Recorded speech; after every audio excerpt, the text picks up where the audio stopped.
प्यारे मित्रों, Prince RS academy के यूट्यूब चैनल पर आप सबका स्वागत है। अपन ने पिछली कुछ क्लास में हिंदी शिक्षण विधियों के बारे में बातचीत की थी। भाषा शिक्षण क्या है, भाषा किसे कहते हैं, भाव किसे कहते हैं, विचार किसे कहते हैं, भाषा का मनोविज्ञान क्या है, भाषा के बिंब क्या हैं, भाषा के उद्विकास के लिए कौन कौन से सिद्धांत है, भाषा शिक्षण के सूत्र क्या हैं, भाषा के सिद्धांत क्या हैं। इन सब विषयों पर अपनी बातचीत हुई है और इस पहली यूनिट यानी दूसरी यूनिट का आपका जो अंतिम टॉपिक है, आज मैं उस पर बातचीत करना चाह रहा हूँ। आज मैं बातचीत करना चाह रहा हूँ भाषा के उद्विकास के या भाषा के उद्भव के सिद्धांत कौन कौन से हैं, भाषा कहाँ से आई है, किस प्रकार भाषा की उत्पत्ति हुई है, भाषा की उत्पत्ति के सिद्धांतों की मैं आपसे बातचीत करना चाह रहा हूँ। ये टॉपिक आपको बहुत ही कम जगह मिलेगा, लेकिन फिर भी आपको थोड़ी बहुत जानकारी होनी चाहिए कि भाषा कैसे आई, कौन कौन से भाषा उत्पत्ति के सिद्धांत हैं। कुछ लोग विकास क्रम को मानते हैं कि भाषा अपने विकास के साथ साथ आगे बढ़ी।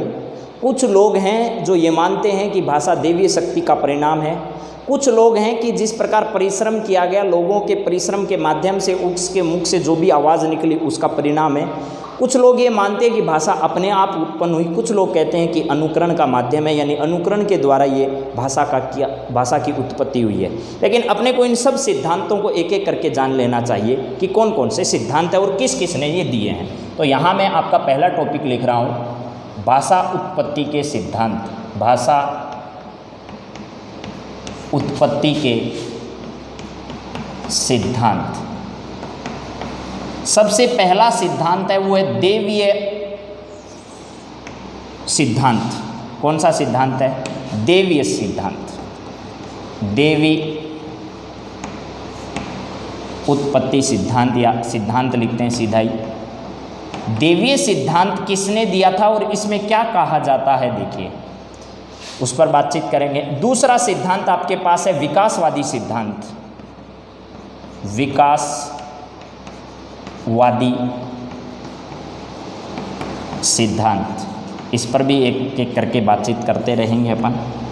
तीसरा सिद्धांत आप लोगों के पास है वो है धातु सिद्धांत। धातु सिद्धांत है, धातु सिद्धांत है। दैवीय सिद्धांत जो है वो प्लेटो ने दिया था, प्लेटो ने इसका समर्थन किया था दैवीय सिद्धांत का। धातु सिद्धांत जो है उसने हेंस ने, जो जर्मनी के हैं,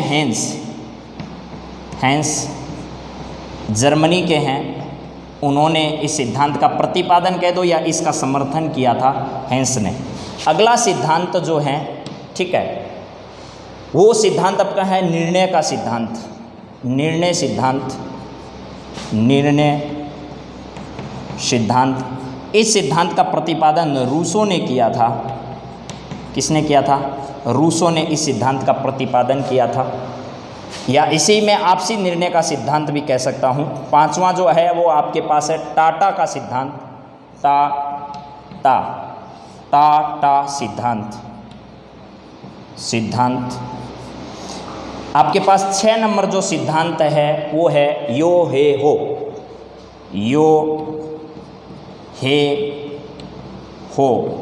सिद्धांत। यो हे हो सिद्धांत। ये 6 सिद्धांत मैंने आपके सामने लिखे हैं। ये सिद्धांत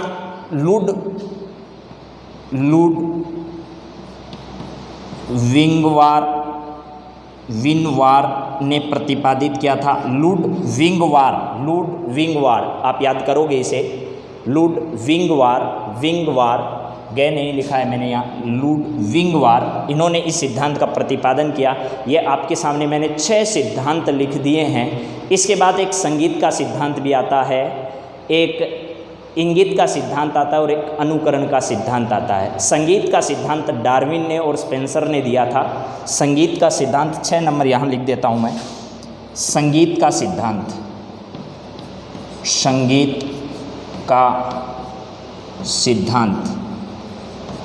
किसने दिया था? ये संगीत का सिद्धांत अपने को याद रखना है। संगीत का सिद्धांत डार्विन ने और स्पेंसर ने दिया था। डार्विन और स्पेंसर स्पेंसर ने दिया था। अगला सिद्धांत जो है वो है इंगित का सिद्धांत। 8 नंबर जो सिद्धांत है वो इंगित का है, डॉक्टर रॉय ने दिया। 8 नंबर है इंगित का सिद्धांत, डॉक्टर रॉय ने दिया था। और 9वां आपके पास है अनुकरण का सिद्धांत, अनुकरण का सिद्धांत। ये इतने सिद्धांत आपको याद कर लेने चाहिए। इन्हीं इतने सिद्धांतों में से कोई सिद्धांत आपसे एग्जाम में पूछा जा सकता है, या सुमेलित करने का भी बहुत अच्छा सवाल यहाँ से बनता है। वो दे देगा देवीय सिद्धांत, धातु सिद्धांत, टार सिद्धांत, संगीत सिद्धांत, योहे सिद्धांत, इंगित सिद्धांत या अनुकरण सिद्धांत। इनको सुमेलित कीजिए कि इनका प्रतिपादन किस किस ने किया था और किस किस प्रकार के ये सिद्धांत आपके सामने हैं। ठीक है, ये जो अनुकरण का सिद्धांत है ये गाइगर ने दिया था। किसने दिया था? ये गाइगर। ये इतनी बात बहुत अच्छे से समझ में आ जानी चाहिए। अब मैं इन सब के बारे में आपको थोड़ा थोड़ा बताता हूँ। देवीय सिद्धांत का मतलब ये है, प्लूटो का ये मानना है, इसमें विश्वास करते थे प्लूटो कि भाषा जो है वो देवताओं के द्वारा उत्पन्न की गई है, किसी मानव के द्वारा इस भाषा का उद्भव नहीं हुआ है। भाषा की उत्पत्ति देवताओं के माध्यम से की गई है, यही देवीय सिद्धांत है। यानी सबसे पहले भाषा का प्रयोग देवताओं ने ही किया था, उन्हीं के द्वारा ये आगे से आगे इसकी उत्पत्ति होती गई और मानव तक इस भाषा का विकास पहुंचा है। तो देवीय सिद्धांत पर सबसे ज़्यादा जोर देने वाले जो थे वो कौन थे? प्लूटो थे। तो भाषा सबसे पहले देवताओं से ग्रहण की गई है, इस बात का कौन करते हैं समर्थन? प्लेटो करते हैं। फिर विकासवादी सिद्धांत का कोई नाम नहीं आता है। विकासवादी सिद्धांत का मतलब है विकास क्रम की इस पूरी यात्रा में धीरे धीरे कर जिस प्रकार हमारे किसी देश की, किसी राष्ट्र की, किसी राज्य की विकास प्रक्रिया आगे बढ़ती है, ठीक उसी प्रकार हमारे यहाँ भाषा के विकास का क्रम धीरे धीरे आगे बढ़ता गया है। और भाषा अपने विकास की इसी यात्रा के द्वारा उद्भव और उद्विकास इसका हुआ है।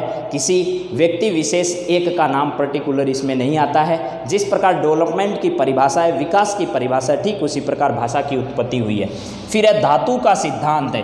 धातु वो नहीं है जो आप धातुओं की बात करते हो, लेकिन अर्थ उसी प्रकार समझते हैं। जैसे कोई पदार्थ है, इस पदार्थ पर आप किसी दूसरे पदार्थ से चोट करते हो तो किसी न किसी प्रकार की ध्वनि का क्या होता है? उत्पन्न होता है। जैसे मान लो ये बोर्ड है, इस पर मैंने ये आवाज़ निकाली तो यहाँ से ध्वनि का क्या हुआ? उद्भव हुआ है, ध्वनि की उत्पत्ति हुई है। जैसे आप इस चोक से मारोगे तो अलग आएगा, अंगुली से मारोगे तो अलग ध्वनि निकलेगी। ठीक इसी प्रकार जब किसी धातु को किसी दूसरी धातु से पीटा गया तो उससे किसी न किसी प्रकार की क्या हुई है? रणन उत्पन्न हुई है, या उससे किसी ध्वनि का उत्पन्न हुआ है, जिसे डिंग डोंगवाद सिद्धांत भी कहा जाता है। इसका दूसरा नाम है डिंग डोंगवाद। डिंग डोंगवाद भी इसे कहा जाता है। डिंग डोंगवाद इसे ही कहते हैं। इसे कहते हैं कि जब इससे इस पर उत्पन्न ध्वनि हुई है उसे रणन भी कहा जाता है। क्या कहते हैं? उसे रणन। तो इस प्रकार सबसे पहले किन्हीं धातुओं को आपस में, किन्हीं वस्तुओं का आपस में टकराने से जो ध्वनि उत्पन्न हुई है, उससे जो स्वर उत्पन्न हुआ है उसे धातु कहते हैं। लेकिन अपन इन सब सिद्धांतों पर विश्वास क्यों करें? आगे से आगे विकास की प्रक्रिया जैसे जैसे बढ़ी, आगे लोगों ने और विकास किया तो इसी को भी नकार दिया गया। क्योंकि आप ऐसे नहीं कह सकते कि भाषा केवल धातुओं से बनी है। धातु वो संस्कृत वाली जो धातुएं होती हैं उनकी बात कर रहा हूँ, जैसे क्रिया धातु ये होते हैं, उन धातुओं की बात कर रहा हूँ। वहाँ धातु वस्तु से बात नहीं कर रहा हूँ मैं आपके साथ। तो इन धातुओं से केवल उत्पत्ति नहीं कह सकते, क्योंकि कुछ प्रत्यय भी होते हैं, कुछ उपसर्ग भी होते हैं, कुछ अलग अलग प्रकार के शब्दों का भी आविर्भाव हुआ, तो उन सब को लेकर भाषा बनी है। तो इस पर भी ज़्यादा विश्वास नहीं किया जा सकता। लेकिन धातु सिद्धांत किसने दिया था? जर्मनी के एक विचारक हैं हेंस। जर्मनी के विचारक हेंस ने इसका क्या किया था? प्रतिपादन किया था। फिर निर्णय का सिद्धांत क्या कहता है? बहुत अच्छा सिद्धांत है, रूसो ने दिया है। रूसो ये कहता है कि जब आपस में लोग मिले और लोग एक दूसरे की बातों को नहीं समझ पाते थे तो लोगों ने मिलकर ये तय किया, और ये तय किया कि आज के बाद इस चीज़ की आवश्यकता होगी तो ये बोला जाएगा, इस चीज़ की आवश्यकता होगी तो ये बोला जाएगा।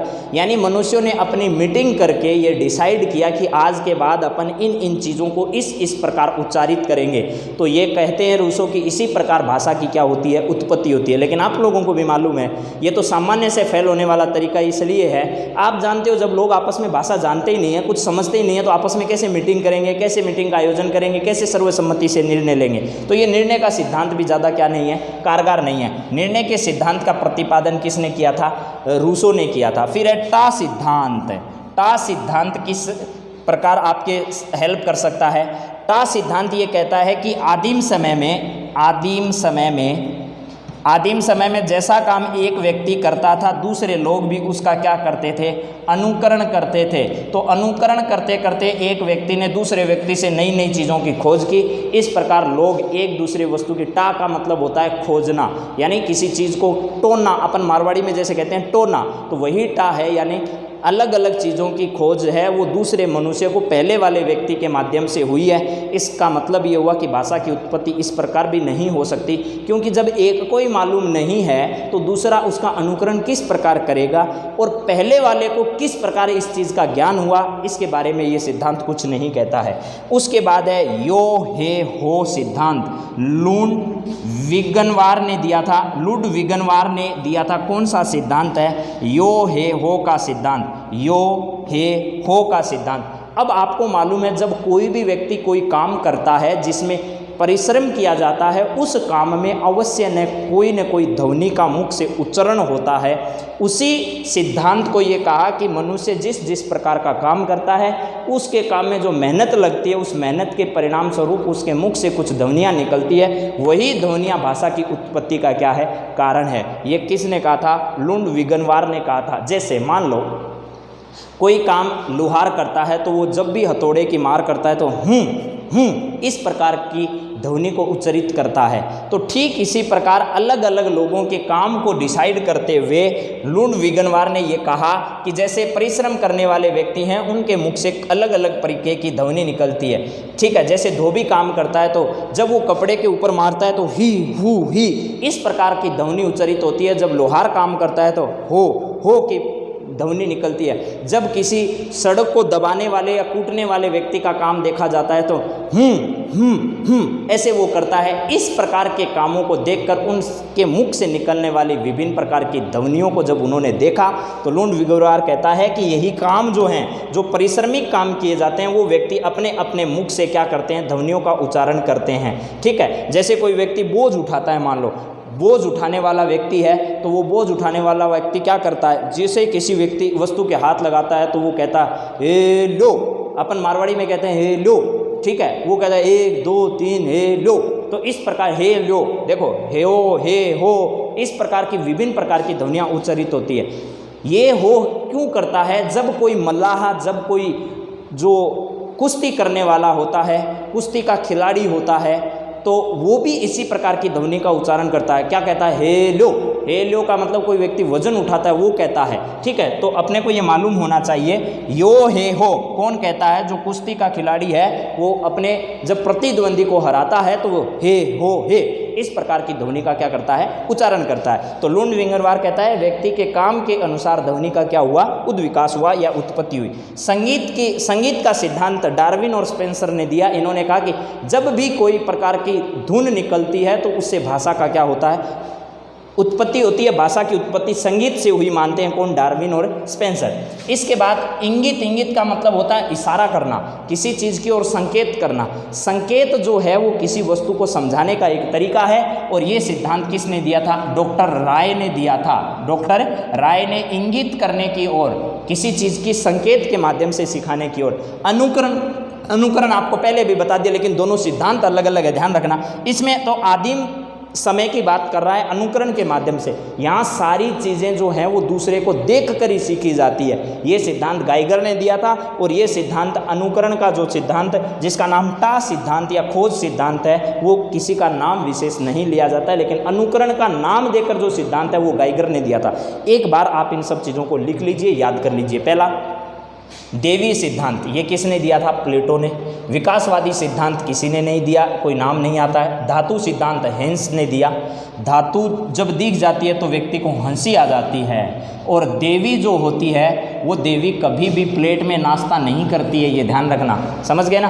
प्लेट में नाश्ता कौन नहीं करती है, देवी नहीं करती है। धातु को देखकर मनुष्य हंसने लग जाता है। निर्णय रूसो का है ना, उससे बड़ा निर्णय कोई दूसरा ले ही नहीं सकता। यानी निर्णय क्षमता रूसो की बहुत अच्छी है। एक दार्शनिक आप लोगों को मालूम होगा निर्णय क्षमता रूसों की सबसे खतरनाक है। फिर क्या है आपके पास यो हे हो जो करता है उसका नाम उतना ही बहुत कठिन है और वो बिना वार के काम करता है। कब वार करेगा कुछ भी पता नहीं है। संगीत का सिद्धांत डार्विन ने और स्पेंसर ने दिया। संगीत जो गाता है वो व्यक्ति हमेशा सस्पेंस में रहता है, ऐसे याद करो।